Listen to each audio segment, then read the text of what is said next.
Hi, everyone, and welcome to another episode of the Untethering Shame podcast, where we dive deep into the role shame is playing and has played in our life. Today, I'm honored to have Katharine Jeffcoat joining us to talk all things shame and feeding our kids. From what they eat to how much to those dreaded growth charts, how and what we feed our kids is something so many of us feel pressure and shame about. Is my kid getting enough food? Are they eating too much? Am I giving them enough variety? Am I a bad parent for buying my kids fast food? What does it mean when my kid is way off the normal growth trajectory? Is this a normal level of picky or is it problematic? How do I explain how my kids eat to others? Did I cause this? We all have expectations of how our kids will show up in the world and the way that we'll handle or deal with roadblocks and barriers when they arise. Oh, I'm never giving my kid fast food. I'm going to make all their snacks homemade, ready to go every day. My kid is going to be an adventurous eater. I'm not going to project my own problems on my kids the way my parents did to me. They won't experience the same pressure and shame I felt about food in my body. The intentions are good. We want the best for our kids, and we have a set idea of what that is and how it's going to look. But as any caregiver knows, kids rarely follow a plan, no matter how gentle of a parent you are, your diligence and commitment, and even in many cases, your kids want and desire. Some kids struggle with food, whether it's psychological, physiological, fixed, or temporary. There are a variety of reasons you and your kid may experience distress or differences with what you eat, how much, when, and pretty much anything else that goes with it. Now, this is a big topic, which is why I was super excited to have Katharine be a guest here to talk more about this. Katharine's a pediatric dietitian that runs her own group practice represented by weight-inclusive, non-diet dietitians, which is huge as someone else in the eating disorder field to be able to know that this exists. Their team is supportive of intuitive eating, eating disorder recovery, and helping parents raise children with a healthy relationship with food and their bodies. She lives in Bend, Oregon, which is perfect because she loves the outdoors. From snowboarding, hiking, and mountain biking, she loves it all. And the terrain in Bend is nothing short of perfection for it. She also has 2 daughters. So not only is she incredibly knowledgeable as a practitioner, but she's gone through her own learning process and continues to as a mom, to what it means to feed and parent and just be present for 2 kids, each with their own feelings and experiences with food. So Katharine, I'm so glad to be seeing your face again, even if it is only virtual. Welcome to the podcast. Well, thank you so much for that warm welcome. You're so welcome. So before we dive into this content, I want to start by just getting a sense for where we're both at coming into this space. So if you could describe how you're feeling right now with one word, what's one word that you could use to name that? Well, one word to name how I'm feeling right now. Gosh, yeah, maybe grateful to be past the pandemic and need masks and to be able to have a growing practice and to serve and support so many people. So yeah, I've been saying that word a lot. So that's probably my word. Yeah, well, and to hold it, because I think I had this moment. I was driving. I wasn't even in a place where I would have had sort of the re-entry kind of as we get out of this pandemic to, going someplace and not having a mask or something like that. But I thought about how there was so much I'm able to do now that I wasn't able to do, or that my family wasn't able to do. Even just these little things like taking my daughter to Home Depot for the kids projects that they do the first Saturday of the month, and just being able to be there with other kids and talking to kids and what that looks like. And so these things that we sort of get this opportunity now to have gratitude for, whereas they were so normal and expected before. So there's a part of me that wants to keep marinating on that word too, because I don't want to lose sight of how important those connections are. In your case, and I'm sure we'll get into this in our episode here, but the implications of running your own business and running a business in this field specifically during a pandemic, and what that's looked like for you, and how it has to feel a little bit more at ease to be coming out of this and kind of back in the world of seeing people in person. And even if it is virtual, their lives look a little bit more normal. So what we're doing and how we're responding is different. So I'm curious, just thinking about dietetics specifically, and then getting into pediatrics, and then really finding your specialization in working with families with picky eaters, kids with ARFID, which is, for anyone that's not familiar, avoidant and restrictive food intake disorder, which Catherine's going to know way more about how to explain that than me. But these different pieces that kids struggle with, food trauma that relates to maybe picky eating and how they're relating to food, and all the shame that goes along for the kids, for the parents, for the families in general.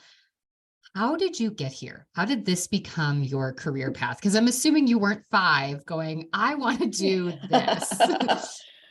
Oh, goodness, that's a good question. And I certainly pretty much definitely just fell into it because I didn't set out to be a pediatric dietitian. My first job was an opening for a pediatric dietitian who was going on maternity leave because she was adopting a baby, and it's like, I can do that and jump in. And so they got me in and got me trained, and then sadly the adoption fell through and she didn't leave, and I was trained in the system. So that was in the hospital system, and so they kind of moved me around and put me in other departments. So I think it was just, I see it as kind of meant to be, because I always enjoyed that. I didn't do too much with peds in my internship, but I got thrown into it. And I Mhm. kind of look back on it now as in considering myself kind of like maybe book smart in peds, but it wasn't until I had children that I really felt some of the passions I feel now Yeah. of how important and the importance even most everyone on my team are moms, and everyone on my team who works with families and kids, they have their own kids. And Mhm. I feel really strongly that that has really helped me get to where I am with supporting families, as in relating and understanding, no, it used to be when I didn't have kids, oh yeah, Ellen Setter says you just put the food out, and that's what you do. Yeah. But now I know that doesn't always work. So yeah, to answer your question, I got here, I think, just by accident, but then I evolved over time, as in really loving what I do, wanting the flexibility since I had kids. So I started my own private Mhm. practice, and really things have really grown. We now are a team of 6 of us dietitians in the group, and we're really busy. And I think the pandemic has allowed that with virtual visits. People during the pandemic have struggled more with food. So we have really opened up, and really have found there's a need for that more support, fine-tuned Yeah. our. Yeah. I mean, I think it's interesting because I think that having Everly has been better training as a therapist than, I mean, I don't want to dismiss my master's training because obviously that's important. And I don't want to suggest that people don't need to have a certain degree of educational training to do different roles. But I am such a better therapist since becoming a parent. I also don't want to dismiss it as somebody doesn't have kids, that they couldn't be great at their job too. But what it's taught me is, I think, an awareness of interpersonal connection and dynamics, and an understanding, particularly with me focusing in shame, just how much that comes up. And so it sounds like for you, you got it, you understood it, you bought into it. Obviously, you went into dietetics. Food was important in helping people understand how to use food to support their bodies, to take care of themselves, but really getting into and understanding why it's necessary, and also the shame that I'm guessing so many parents have when they walk in the door. There's this different level of knowing, and probably sometimes I would assume an even harder level of experiencing it, because we tend to say, well, I'm the professional, so I shouldn't have those stressors in my life. My kids shouldn't struggle. And so sometimes it's probably, at least for me, it's nice when I have clients that sometimes they're giving me the affirmation and the support by just telling me their struggle. So I am Mhm. reminded that that's just a normal human experience, that I'm not broken. So what typically is the thing that brings somebody to you? What is the issue that they go, this is a problem, I need to call in help? Because we know feeding our kids, particularly toddlers, younger kids, but even as they grow into their teenage years, it's a challenge understanding how to feed them, how to work with their brains, what they need, when they need it. But what do you think it's the point where families go, we need to get some professional support? Why are they coming to you? It definitely varies. I just spoke to someone this morning who's child is 17 months and not eating more than a bite of food and throwing it at them, and mainly just still drinking milk. Majority of our younger clients are because parents are concerned about their picky eating, and they may have talked about it with their doctor, or they may kind of finally say, hey, the doctor said it'll get better, it's not getting better. So they often come to us with just frustration. And we certainly, probably a good 60% of our clients are those in eating disorder recovery or eating disorders or teenagers. Sadly, we get even we have a 9-year-old child struggling with restricting an eating disorder right now that we just got on our schedule. So the reasons vary, but ultimately the answer is the same. They want their child to have a healthy relationship with food. And most everyone who reaches out to us can recognize what's happening doesn't seem normal, and they want to improve their child's relationship with food. Either that may be some things that may not necessarily be attainable, as in, okay, they're eating from all the food groups, they're growing. A lot of times those visits can be reassuring, where that they're growing, they're eating from all the food groups, their food records indicate they're getting enough. It's just sometimes parents have a vision of what they want them to eat. I know I was one of those parents, and it's funny to hear you ask all those questions and visions, because I too kind of had that at early age, as in what feeding would be like. But that definitely changed after that first couple of years, where I was just like, oh yeah, anything new is great because they're exploring. Well, yes. And I mean, I think you hit it, where, again, like, parents just want we want our kids to be healthy. We want to take care of them on all levels, but most of us are ill-equipped to do that in all the levels. We're not supposed to do it alone, but we've been sort of bred in our culture to believe you should be able to do it all. And I think sometimes social media has really made food harder. There's all these people that are posting, this yummy toddler food and things like that. And some of the recipes are amazing. I love them. But there's also this idea of, and I think as a toddler mom in the pandemic, this was really hard, I should be able to color code these toys and rotate things out every 6 months and put the books in this spot. And I should be able to make these snacks and these things, and you introduce at this level. And here's the baby-led weaning, and this is how it's supposed to be, and all the experiences of it. And again, this pressure, and I think it's different depending on where you live in the US or outside of the US. In Portland and in the Pacific Northwest, there's a lot of pressure around it all being organic, whole foods, very natural. We don't feed our kids any fast food. We don't do these things. I even had a client one time who had so much shame because it was the week of the ice storms here a few years ago, and they didn't have power, and she was trying to get by. Her son was 3, I think, at the time, and she had to buy him Go-Gurts. And it was, days of shame, feeling so bad because that was a processed food. She shouldn't have done that. Now all he wants is Go-Gurt for snack. And what does that mean? He's not eating these other things. And so there's this hypervigilance that I think comes from expectation. It feels bigger to me than it did for our parents or their parents. Why is the pressure so high? What happened? Why does it feel so heavy right now? Well, I think you hit the nail on the head there. Social media. I even feel it when I see all these like perfect school box lunches. Who has the time in the morning to like cookie cutter shaped sandwiches with, little spiraled vegetables. And so I've certainly seen things like that going, wow, if this is the expectation, like who does that? I'm all about putting something cute in the lunch once in a while, or changing it up and making it colorful, or using something fun. But I think we see that from others, and I've seen more of that, of people's expectations, and maybe they come in and this is the expectation. But I think a lot of times during visits, I bring it down to reality, as in, that's not not necessary by all means. Right. And a fed child is our goal, and versus of all, like a complete organic diet, as you said, and that's, certainly more in the Pacific Northwest. We have a lot of families that just, yeah, they want more whole foods or organic. It's like, you know what? Mhm. Growing kids need a little extra to grow. And that Yeah. means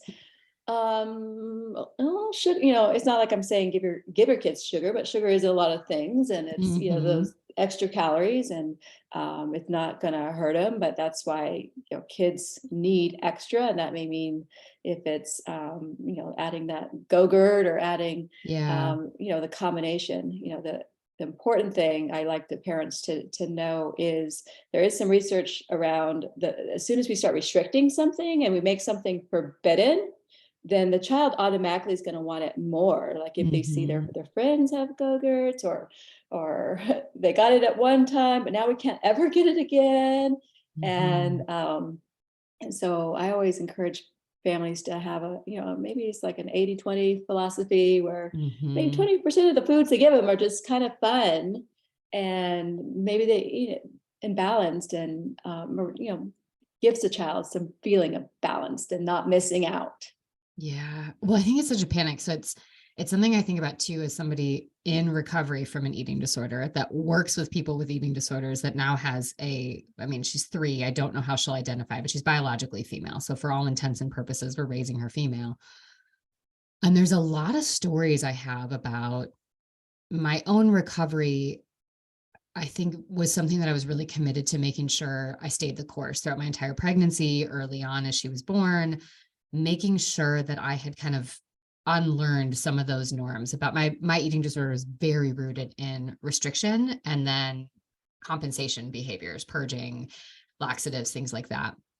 And I never I want to be able to talk to her about that when she's old enough to understand if it's ever relevant and comes up. But I wanted to make sure that I wasn't, I mean, again, like a lot of people do, I don't want to project my stuff onto my kids, or my mom had body image issues and she didn't let me eat treats, or we had these, things. And I don't want to do that.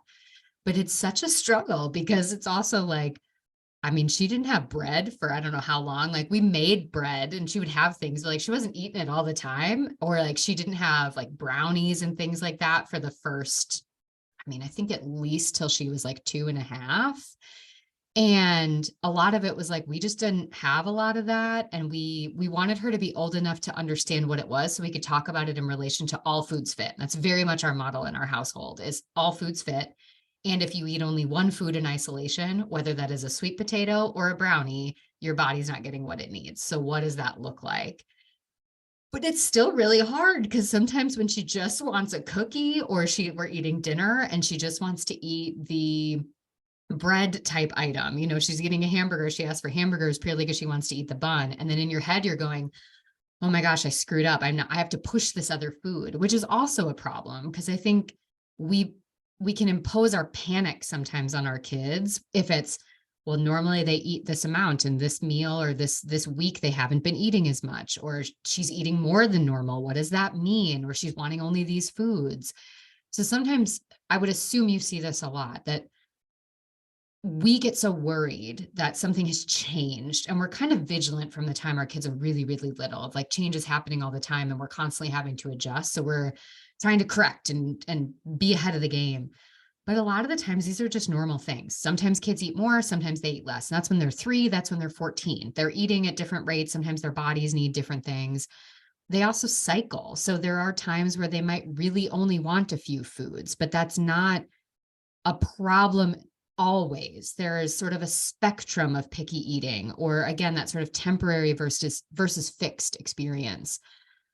How do you even begin to disentangle that for people to know if they're like me, where they're jumping the gun, where I'm like, well, now she's had a cookie 2 days in a row and I am internally having a problem with that. And I don't know if that's disordered or not. And should she, and I have to sort through that. And sometimes I'm very aware I'm a jumper. I make things bigger than they are. And my mother-in-law will gently remind me, like, it's okay if she has a cookie and a piece of candy on Halloween. That's not your everyday. It's fine. You haven't lost your norm, but you can't react so intensely that it becomes a thing for you guys. That's you, bringing some of your stuff in.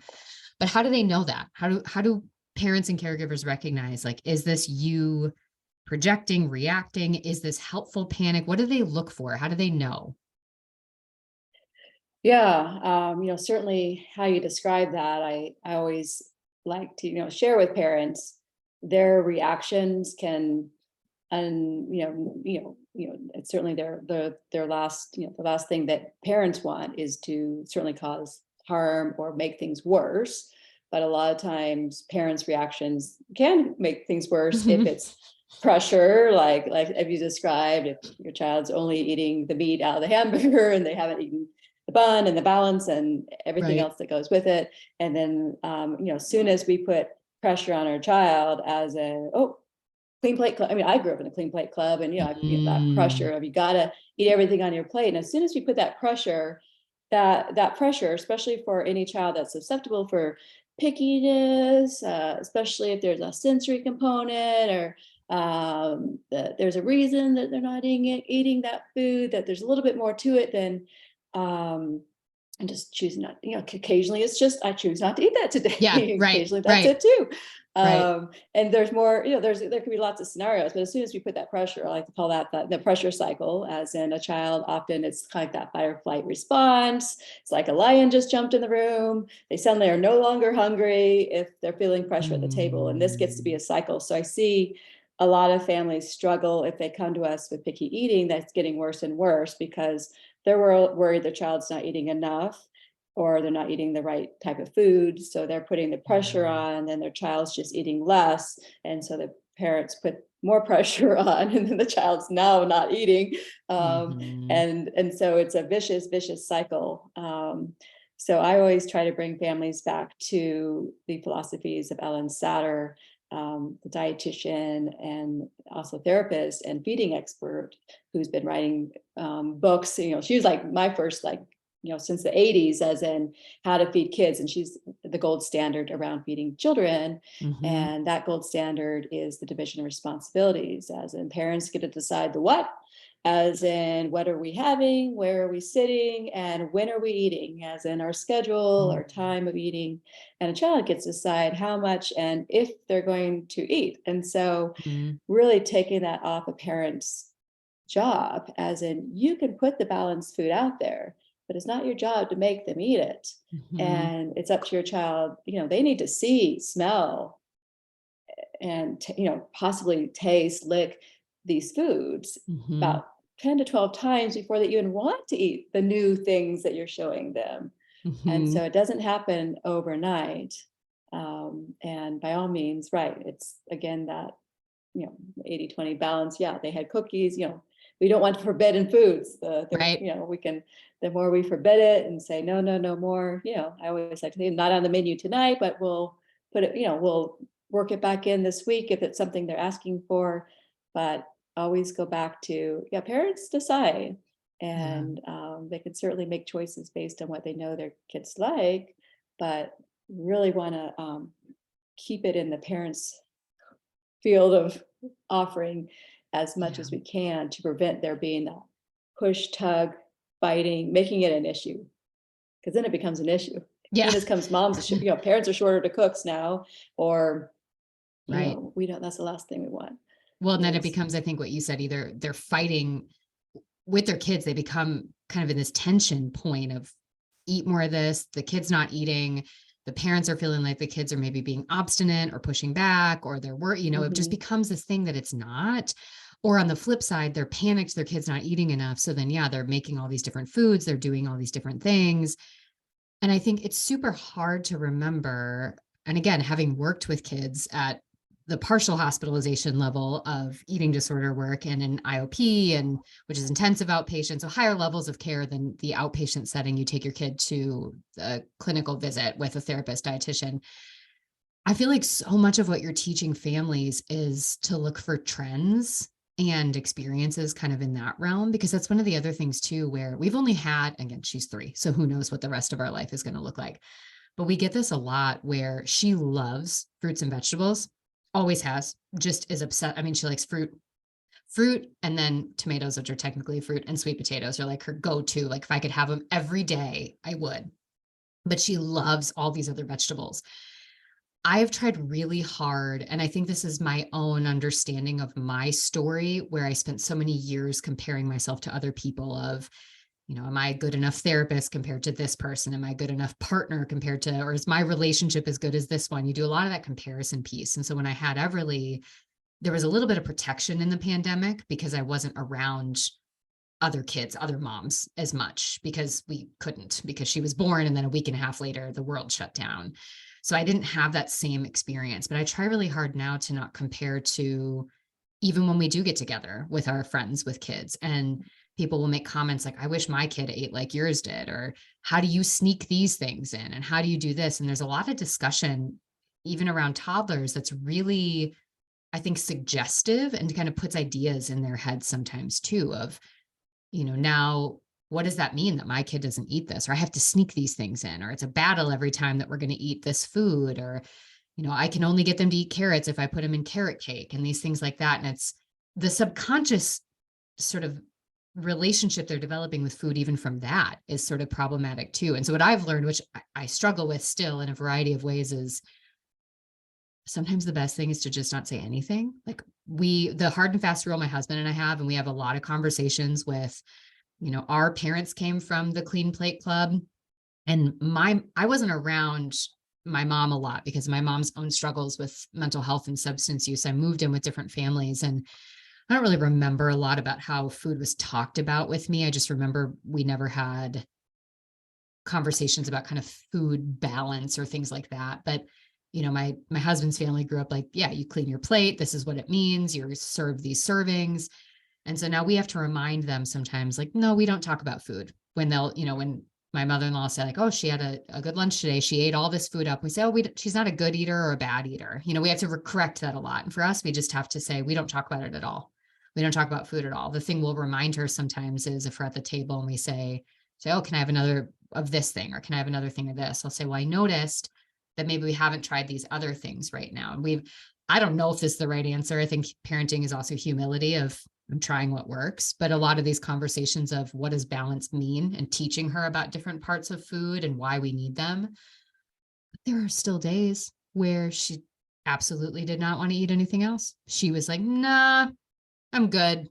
Literally just, I don't want to eat that. And you immediately feel like you need to win that interaction and get them to eat. And my guess is, because yours are 9 and 14, it's even more at that level too, of like, this is a battle of wills and you need to eat this thing, especially if they asked for it.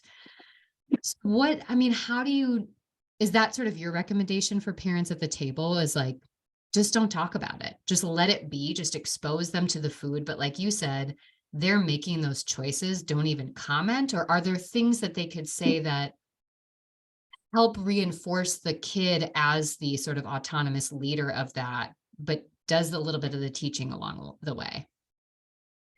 Yeah, certainly I always, lean on parents, as in they know their child best at what works. I mean, I have had some parents that say like, we always do like a tasting thing at dinner, and they always agree it and they don't push back. I'm like, well, that works and that's what you're doing. That's fine. A lot of times if we force our child to like at least taste it, then that's a pressure. And some kids may melt down and start crying, and then they don't want to come to dinner the next night. So for some that doesn't work, but I certainly look at parents as what has been working. How does your child respond when you do that? But certainly my recommendation is right, not to talk about food, and just be pleasantly surprised when they are eating something you don't expect them to be eating. You have like a little inner cheerleader that's going, wow, they just ate that. I didn't expect them to eat that. And I certainly have had my experiences of that, where I put something on the table that I don't expect them to eat, but I don't say anything, and they take some and they eat it. And so the best, once we pointed out or made a big deal about it, then that's when, because ultimately kids want to please us. And a lot of times if they can't be all in and eat 100%, they don't even bother trying because they know they're not going to, do that. And so, the main thing with working with kids, I kind of look at like a 9 and older kind of as a cutoff, as like cognitively development wise, as in they can, I bring them more in the sessions or talk to them more about food. Children, 8 and younger, sometimes, or 7, 8, 9 is kind of the cutoff. Sometimes it's like 10. So it just all depends on a child's maturity. The younger kids are kind of like black and white. Like I like it or Yeah. I don't. Yeah, It's a little right. bit, you can't really negotiate with your 3-year-old. So I No. encourage you not even to try. Yeah. Uh, so certainly now, especially with my 9-year-old, I mean, she's been observing me doing Instagram posts or reels and things Yeah. talking about food, and she's been imitating me, so she knows the deal. Like, oh, you gotta take a taste of food. Like, and so Yeah. I know I can kind of joke with her at dinner, like, well, you're not gonna know if you like it unless you kind of taste it. And so I know that she's 9 and she's at the stage of like, yeah, okay. Right.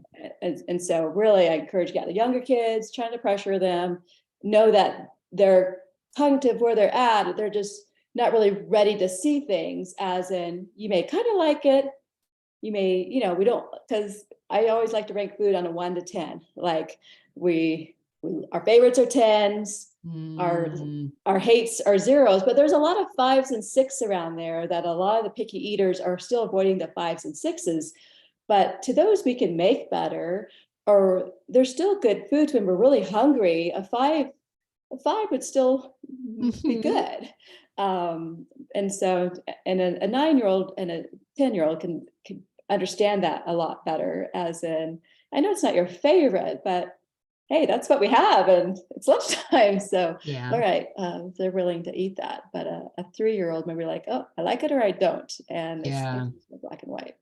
Well, and I think, what you're describing is sort of this, we need to, as the caregiver, take the pressure off ourselves sometimes. I think of every every meal becoming a battle, because then you just start to resent mealtime, and the way that you're going in and the energy that you and your kid are going to have is going to be really overwhelming. But it also sounds like, meet them where they're at and recognize that the goal, like you said, is a fed child, and we need to get them what they need to continue to grow. And that sometimes your kids are going to go through, again, I could have that in a year or 5 years from now where I really won't touch a vegetable. I don't know what's going to happen. Right now she likes them, but this projection that I think our friends have put on us sometimes, or even like somebody in the grocery store when she and I are grocery shopping, and they'll comment on how amazing it is that she loves these foods and their kids won't eat them, is you're sort of subtly reinforcing that there is a better way to eat. And we know that there's health and teaching kids about health for their bodies and what that looks like. But healthy eating really is a spectrum, and it is something that it is going to ebb and flow for how kids engage with food. And so it sounds like a lot of what you're saying is for people to just release a little bit, be Mhm. aware, be present, notice what's happening, call in the support. If it's, I am, I mean, I think it's probably from working in the eating disorder field, but I push almost all of my clients, whether they have had an eating disorder or not, whatever they're going through, to make an appointment with a dietitian, to say, look, they are so helpful. From, it's a pandemic and people don't know what to do and they're scared about how to make food and they're eating out of their pantry, how to make sure they're getting a diverse profile of things, from, you know, what to feed your kids when parents were struggling, when their kids were suddenly home all the time, and how to make sure that, we were chatting offline even before we started recording, of the open pantry idea, that the pantry is just there all the time. And so it's a lot of that, just be mindful, be present, but again, recognize sort of the contextual nature of what healthy means for your kids at given moments. But that's really hard. And I guess I'm curious, my interpretation of this is that it's a lot of the parents' shame about their value and their success as a parent that makes this feel so tricky and so challenging. Is that something that you see, or a part of what you have to address in the room for people a lot, is that piece? Yes, I mean, certainly there are times that we need to just have a discussion of like with parents, like, what does this mean for you if Mm, they eat a bag of chips? Like, how is that, what's going on for you? And especially around Halloween time, I feel like sometimes there are parents I've worked with that they may have more fear of themselves feeling out of control than their child is actually feeling out of um, control. And and so there's a lot. more to dig into sometimes, as in how, when, how their parents were raised. So a lot of times we like to talk about that, like, how is feeding your family different from how you were fed as a child, or how did that Mhm. look, or how did that feel? And a lot of things come up that really can affect.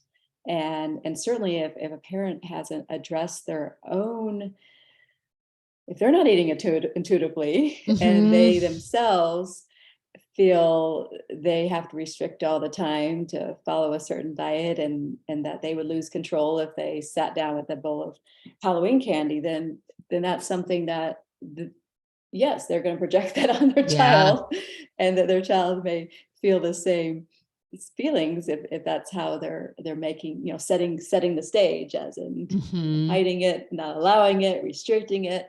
And so, to prevent, those things from happening, I think it's always important just to dig into those, inner relationships with food for the feeder. Um, Yeah. Yeah, and knowing that it's okay that they have those thoughts, and I think sometimes giving themselves grace to realize that you might be experiencing sort of a dual pain points of both your own shame around food and some of the things that you need to work through, and then also sometimes very real and stressful experiences getting your kids the nutrients that they need and making sure that they're eating what they need to eat. But I think a lot of that then is just recognizing that this is sort of again, I'm going to say iterative probably 20 times, but an iterative process. There are times where we now, if we have, like, we just bought our house and moved in and our neighbors bought us brownies. Well, the next day, my mother-in-law was with Everly and they baked cookies. So now we had fresh cookies and fresh brownies in the house. And, she wanted to have some of both. And she'd had a cookie that day. And I told Jordan, I said, well, I'd already told her last night because they dropped him off at bedtime that we'd already brushed our teeth. We weren't going to have one tonight because we were reading books, getting into bed, but we could have one tomorrow. And now I'm struggling with the fact that she baked cookies and she already had a cookie today. And now we shouldn't have a brownie. And we talked through it. And thankfully he's been with me my whole recovery process. So I think he knows now kind of how I function. And the root that it got down to is I still struggle with the idea that you can have more than one quote unquote treat in a day. And we don't use that word treat in front of her like that. We just talk about sort of the food and what it is. But that was a me thing. She will be fine if one day she had a mhm. cookie and one day she had a brownie. She will be okay. That is totally fine. And it's something that was fun she did with her Grammy. And now we already made a plan to have a brownie and let it go. And so I make the commitment in those moments to then still have the brownie with her, to not feel, any stress about that and let that go. But it's super challenging. And I don't think I would know how to do that if I wasn't in this field doing this work and sort of vigilant to that. And so for people listening to this, you're like, okay, great. I don't know how to do that. I'm just realizing for the first time, I just projected my own stuff about Halloween onto my kids. It's giving yourself grace in that. I think it's also, and I'm curious your take, as you said, this even comes up for you. There's also the feeling of other people are going to, we see our kids, I think, as a reflection of us. And so how they Mhm. act, the first time my kid had a temper tantrum out in public, and I was like, "Oh my gosh, I failed. I failed." I wasn't upset about her. Like, I didn't want her to go through that. It was really intense, but it was more about preserving my image that I think was the distressing part. And I wonder if that comes up, if it's ever come up for you, particularly as the dietitian, and then whatever your kids eat and people are around and they watch it, or if you've seen this with parents where they go out to a restaurant or they're together for the holiday Christmas party and their kids only eating the hot dog and a couple of Doritos, and they're worried that they're being judged as parents by other people. Has this ever come up for you, or does it come up kind of in general? Oh yeah. I had my own experience. Think, last summer we went to go visit my brother, kind of the first time in several years with the pandemic. And I just took my 9-year-old, she was 8 then. Yeah, my brother's an excellent cook and he's cooking things for us. But my daughter is like, oh, it's not like how mom does. So she was like barely eating, and I was feeling like, oh, shameful, like, he's like, "What's up with your kids?" Like, it was only that one child that was with me, and it's, but at least we talked ahead of time, like, we're gonna, try things. We always be polite. You're not gonna be required to eat things, but we're at someone else's home and they're cooking, and but yeah, I remember feeling my own kind of shame about that, as in, yeah, my child does like tacos. She could like tacos, but she didn't like the way he, did the, Hmm. shredded taco meat. That's different than at home. And yeah, it's just try and remember, and that, yeah, I always like, oh, kids take about 10 to 15 times, try new foods. It's a Yep. different style than she's used to, and I try not to make excuses, but she's fine. She ate the cheese and the tortilla without the chicken. But Yeah. yeah, I definitely have families, especially those with children with ARFID, the avoidant restricted food intake disorder. And maybe the only thing that they will take in their lunchbox is some sort of squeezed yogurt, and a granola bar, Hmm. and parents are embarrassed and feel shameful that what other people may be saying, because their lunch just looks like a lot, or maybe just processed food. And Yeah. but I remind them, most of these kids, they should be talking, notifying the school about, Yeah. as in, Yeah. they have this, and it's not, you need to feed them, give them some energy. Fed child, always remind them, fed Yep. child is our priority.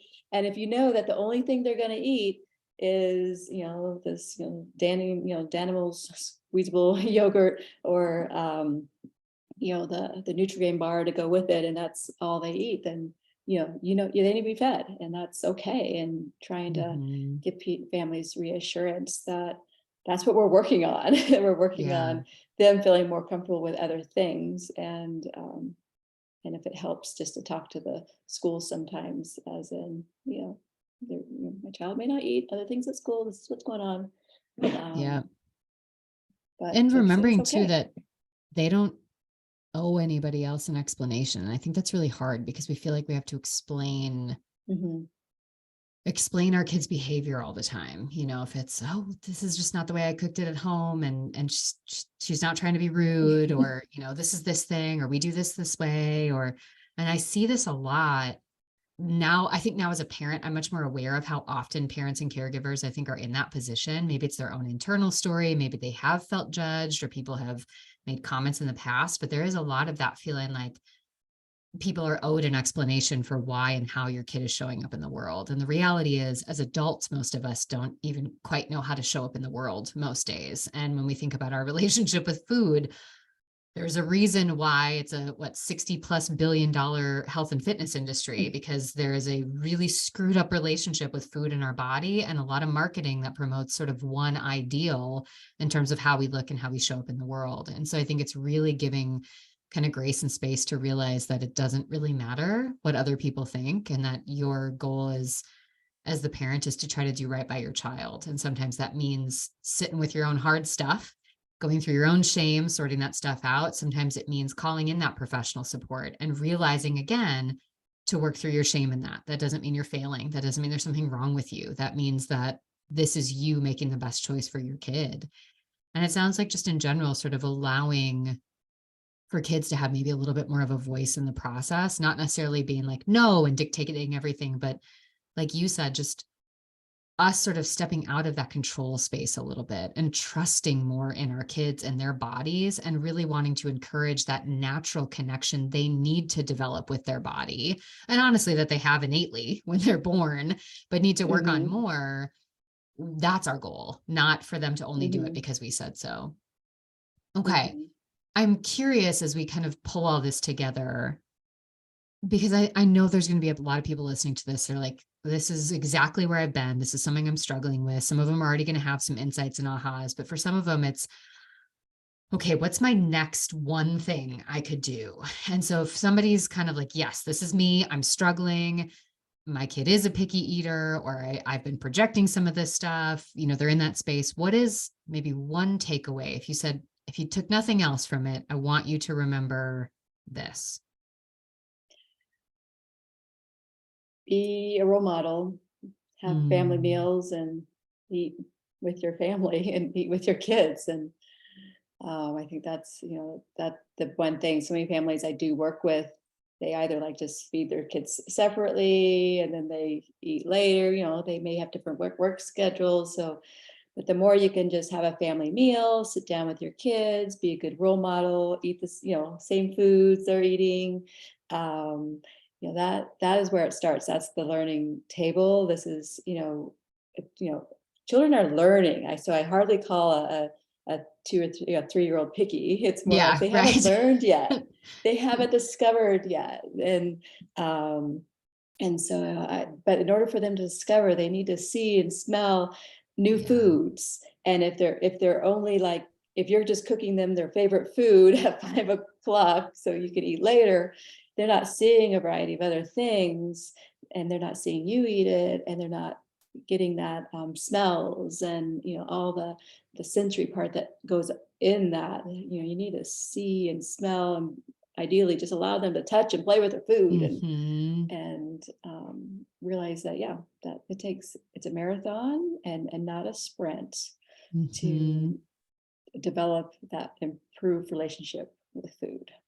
I love that, because I think the invitation you're giving people is to sort of recenter within their families and to be together with something that is so important. And I think in the chaos of life right now, whether it's that you're picking up some sort of fast food on the way home and you all sit at the table together, or you're Yeah, making a that's homemade meal, it doesn't matter, but just create the space around meals to be as a family, because it's not just the modeling of, oh, I'm seeing her eat it, I might be willing to try that, or oh, dad ate it this way, or my sister tried this thing, but it is also just the space to be present with food without distraction. mhm, And that mhm. experience is something that many of us have sort of had taken from us in the hustle and bustle and pressure of the world. And so coming back to that, and being okay with developing a norm and a system that works for the entire family, not segmenting family meal times and things like that.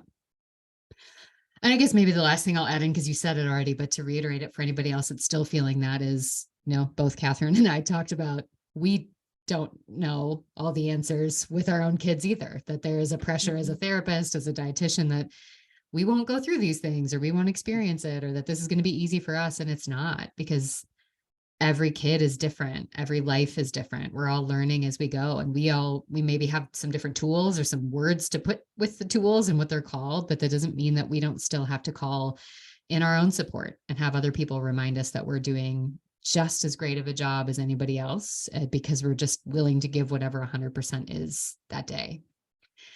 So I Mhm. love to end this the same way that we started. I'm curious for you, what is one word to describe how you feel now, as we've kind of wrapped this conversation and time together? Mm. Um, okay. I've used grateful already, so You can use it again if you want. There's no rule. You can use it again. I think hopeful. I have a lot of hope, and even this is a lot of pieces. Even just having my kids grow up, and hopeful with the ending pandemic, and what we're yeah, they have supporting a lot of the parents I've supported. I feel hope for, or the ones even listening to this, that Yeah. I know that they those little tidbits that they will clip onto. I mean, that's certainly what I hope they will learn from this, is just little tips that will start moving the ball forward. Yeah. And if people are interested in connecting with you, learning from you and your team, where is the best place for them to go? Our website is, our team is called Northwest Pediatric and Family Nutrition. Our website is nwpfnutrition.com, and we have a contact us page there. They can send us a message, they can give us a call. So that is probably the best place to start. Yeah. And we'll make sure that we put that in the show notes as well, because I think one of the things that I really have learned to celebrate is the power of connection. And so if this is something you're struggling with now, and you are connecting with Katharine and with her team, kind of just through her and what she's sharing with you, reach out. And it may not be relevant to you right now. You may not have little ones in your life, or you might be in a period of time where you don't need that. Keeping the contact, I think, in your back pocket, because we could all use support at different times in our life, and making that more accessible is so important.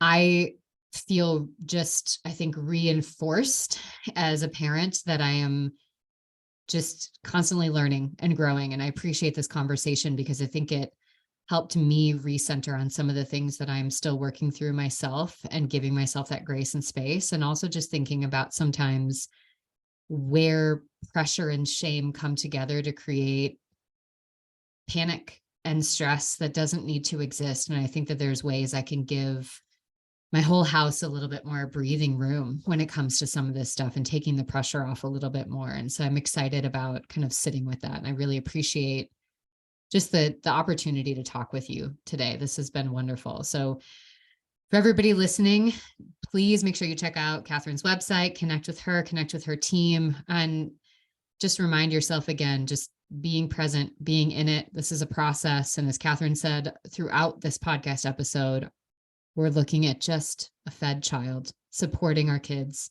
And whatever that looks like, however that is, you are not failing. You are not a bad parent. You are not wrong. And if you need help, that doesn't mean anything about you. Know that we are all doing this together and learning. And I will see you all next week for another episode.